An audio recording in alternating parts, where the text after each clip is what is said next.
भाजपाच्या ज्येष्ठ नेत्या आणि कॅबिनेट मंत्री पंकजा मुंडे आपल्याबरोबर आहेत. पूर नागपूर अधिवेशन ह्या सगळ्या गोष्टीसाठी एकतर चर्चेला आलं ते बीडमुळे. बीडसाठी तुम्ही कायम नेते आहात, तुमचं त्याच्याशी एक वेगळी अटॅचमेंट आहे.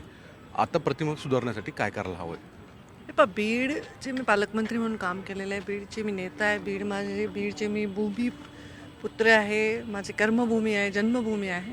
आणि बीडच्या बद्दलची घटना, अशा अनेक घटना, म्हणजे मी सहज आज सकाळी काल टी व्ही लावला तर मध्ये 23 वर्षीय युवकाचा खून, नागपूरमध्ये एका पेट्रोल पंप चालवणाऱ्या महिलेवर अटॅक केला, त्याचे व्हिडिओ व्हायरल झाले. मी बघते अशा भीषणता आणि निर्गुणतेमध्ये खूप वाढ झाली आहे. माझ्या बीडच्या त्या तरुण सरपंच, तो माझं काम करत होता, माझ्या बूथचं काम करत होता, माझ्याशी अटॅच होता, माझ्या पक्षाशी संबंधित होता. त्या मुलाची निर्गुण हत्या झाली. मी त्याच दिवशी, ज्या दिवशी ही घटना घडली त्याच दिवशी व्यक्त झाली आहे. तिथे मी जिल्ह्यामध्ये पण त्यांच्याशी व्हिडिओ कॉल मार्फत बोलले, कारण पूर्ण राज्यभरातून वेगवेगळ्या संघटना तिथे दाखल झाल्या होत्या. तर त्यांनीच मला विनंती केली की ताई, आम्हाला माहिती आहे तुमच्या आमच्याविषयी भावना, आमच्याविषयी प्रेम, तर तुम्ही हे सगळ्या परिस्थितीत कोणी उगीच त्याचा काहीतरी फाऊल प्ले करेल, तुम्ही आता आम्हाला नाही भेटला तरी चालेल. त्यामुळे त्यांच्याशी बोलली. आता मुख्यमंत्र्यांनी उत्तर दिलेलं आहे त्या विषयावर आणि त्यांनी सांगितलं की ह्याचा आम्ही पूर्णपणे तपास लावू. आता माझी अपेक्षा आहे की ते पूर्ण न्याय तपास लावतील आणि ह्याच्यामध्ये आता काही लोक अटक झालेत, काही अटक व्हायचे, तर त्यांना कडक शासन नक्कीच होणार आहे.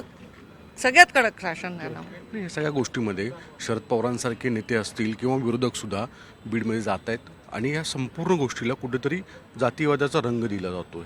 मला असं वाटत नाही असा कुठला रंग दिला गेला आहे, कारण त्यांच्या परिवाराने नाही दिला, आम्ही नाही दिला, कोणी नाही दिला. कारण गुन्हेगाराचा आणि विक्टीमचा जात असते असं मला वाटत नाही. हा, एखादी निर्गुण घटना घडली, एखादी अशी परिस्थिती झाली, तर तिथे सगळ्या राज्यातील प्रमुख लोक जातात आणि तिथे त्या लोकांचं सांत्वन करतात. हा त्यांचाही अधिकार आहे नेतृत्व म्हणून, कारण शरद पवार साहेबांना मानणारा बराच मोठा वर्ग बीड जिल्ह्यात आहे. ते राज्यामधले आता सगळ्यामध्ये ज्येष्ठ असे नेते आहेत, तर त्यांनी तिथे भेट दिली तर त्याच्यात काही हरकत असायचं कारण नाही. आता परिस्थिती थोडी निवळली आहे. जेव्हा आम्ही तिथे गेलो तेव्हा एकदम वेगळा मूड होता. तर आम्ही भविष्यामध्ये तिथे भेट देणार आहोत त्यांची सगळ्याशी चर्चा करून. तर नेतृत्व म्हणून भेट द्यायला तर ठीक आहे ना, आणि न्यायाचीच मागणी करतायत, तर मला वाटत नाही की असे कुठले रंग मीडियाने पण लावू नये. नाही, पण आजच्या गोष्टीमध्ये फक्त तिथली घटनेच्या संबंधित नाही, पीक विम्याच्या संदर्भात सुद्धा आज परत तोच मुद्दा उपस्थित केला. म्हणजे बघा, मी याच्यावर उत्तर नाही देऊ शकत ना. मी तिथे होते, मी आमदारही नव्हते 5 वर्ष, मी पालकमंत्री होते. तेव्हा पीक विम्यासाठी बक्षीस मिळालं होतं मोदींच्या हस्ते. आमच्या जिल्ह्याला सगळ्यात छान काम केलं म्हणून नवल किशोर राम माझे कलेक्टर होते. ते एवढं आवडलं काम की मोदीजींनी त्यांना POM मध्ये घेतलं.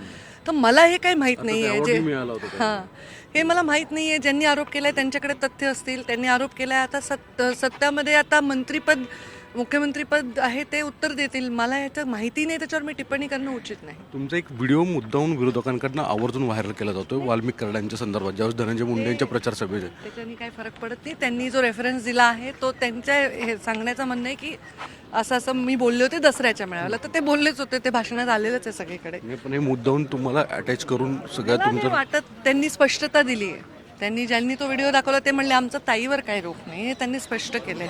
त्यामुळे तुम्ही उगीच त्याला काहीतरी लावण्याचा प्रयत्नही करू नका, कारण हे विषय साधा नाही आहे.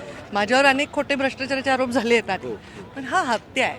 उगीच एखाद्या महिलेला गोवणं, जी 5 वर्ष राज्याच्या राजकारणातही नाही आहे, असं काही कोणी करत आहे असं मला वाटतं. त्यांनी तर स्पष्ट सांगितलं आणि मी आज हक्कभंगही टाकलाय ज्या चॅनलनी खोट्या पद्धतीने लावले. त्यामुळे कोणी असे प्रयत्नही करू नये. बरं, तर एक शेवटचा प्रश्न, तुम्हाला बीडसाठी किंवा ओव्हरऑल स्टेटसाठी पुढच्या कालावधीमध्ये कसं करावं असं वाटतं? डेव्हलपमेंटचा इश्यू असेल किंवा चांगलं काम करावं असं वाटतं. मी चांगलंच केलेलं आहे. माझ्या योजनांमुळे मी ओळखली जाते. जलयुक्त शिवार मी केलं आहे, मुख्यमंत्री ग्रामसडक योजना केली आहे, ऑनलाईन टीचर ट्रान्सफर केलं आहे. प्रत्येक निर्णयात फेअरनेस आणण्याचा प्रयत्न केला आहे, जो अप्रिशिएट झाला आहे. त्या सगळ्या निर्णयांना मोदीजींच्या हस्ते त्याचं पारितोषिक दिलेलं आहे. इवन आम्ही एक निर्णय घेतला होता ज्याच्यामध्ये आम्ही जमिनीचं मॅपिंग करायसाठी सॉफ्टवेअर्स ग्रामपंचायत लेवलवर करत होतो, त्याला पण आम्हाला अवॉर्ड मिळाला आहे. अनेक 5 ते 7 अवॉर्ड तर तेव्हा आम्हाला प्रधानमंत्र्याच्या लेवलचे मिळालेले आहेत. तर आम्ही चांगलं काम केलं आहे. आता जे खातं आम्हाला दिलं जाईल त्याच्यात आम्ही चांगलं काम करण्याचा प्रयत्न करू. पालकमंत्री अपेक्षा विशेषतः नाही, पालक तर मी आहे.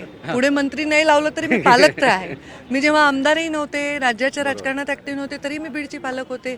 मी बीडची पालक आहे आणि बीडची पालकच राहीन शेवटच्या क्षणापर्यंत. त्यामुळे मंत्री होईन का नाही हा सर्वस्वी मुख्यमंत्र्यांचा प्रश्न आहे. थँक्यू, धन्यवाद NDTV सोबत बोलले त्याबद्दल.